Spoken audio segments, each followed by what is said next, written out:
Hey guys, this is Doug Badger here, Weber Grill Enthusiast, out here with app showing you the Genesis II S310. This is Weber's brand new model for 2018. It has our stainless steel lid, we have stainless steel grates and bars on the inside, and our 10-year warranty that obviously Weber introduced this year as well. We're also going to be cooking with the iGrill 3 installed on this grill today. It's Weber's Bluetooth thermometer.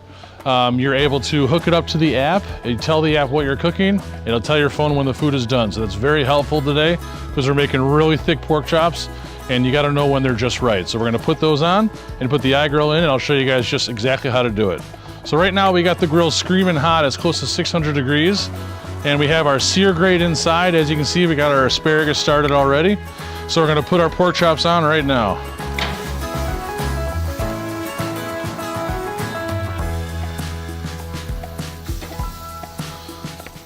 And this sear grate we have on the grill here is a cast iron grate. So it gets really, really hot and it gives you really great grill marks as well. So on these last chops here, they're my thicker ones here. So I want to make sure I put the probe right in the center of my thickest chops. We're going to put it right on the grate there.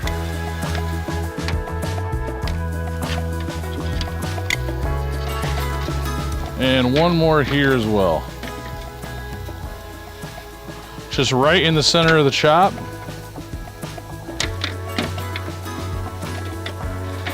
And then right on the grill.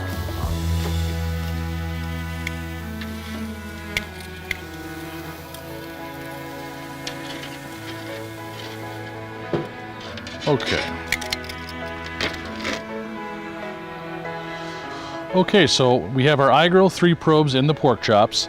The iGrill 3 will use up to 4 probes, but today we're just going to use 2 on our biggest chops.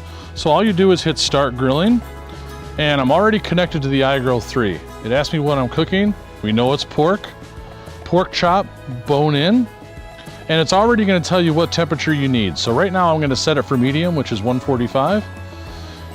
Probe 1.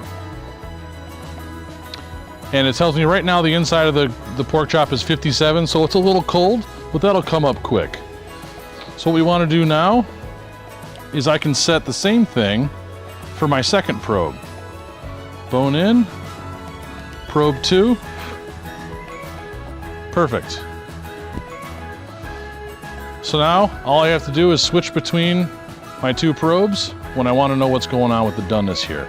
In my phone, whenever it's within 10 degrees of the pork chops being at 145 degrees, the phone will give me a warning, and I know it's time to get to the grill and get those pork chops off.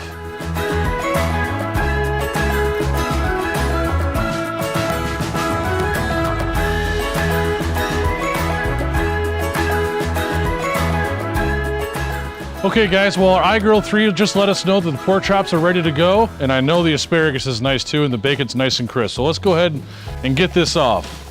So it's important with pork, you got to get it to 145 degrees internal temperature and give it about a 3 to 5 minute rest. So let's go ahead and take our asparagus off here. Nice and crispy bacon. And our pork chops have those nice crosshatch marks. Really nice.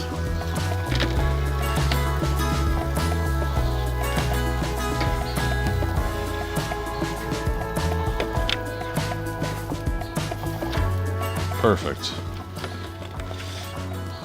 We'll close the grill and shut it down. Let these pork chops rest, and they'll be nice and juicy and perfect for dinner. So our pork chops have had a few minutes to rest. We took them off at 145, and as you can see with all meat, when you take it off the grill, the internal temperature will still continue to rise, so that when we take this off, it came off at medium, it's rested to medium well. So when we cut it, it's going to be a nice white juicy center.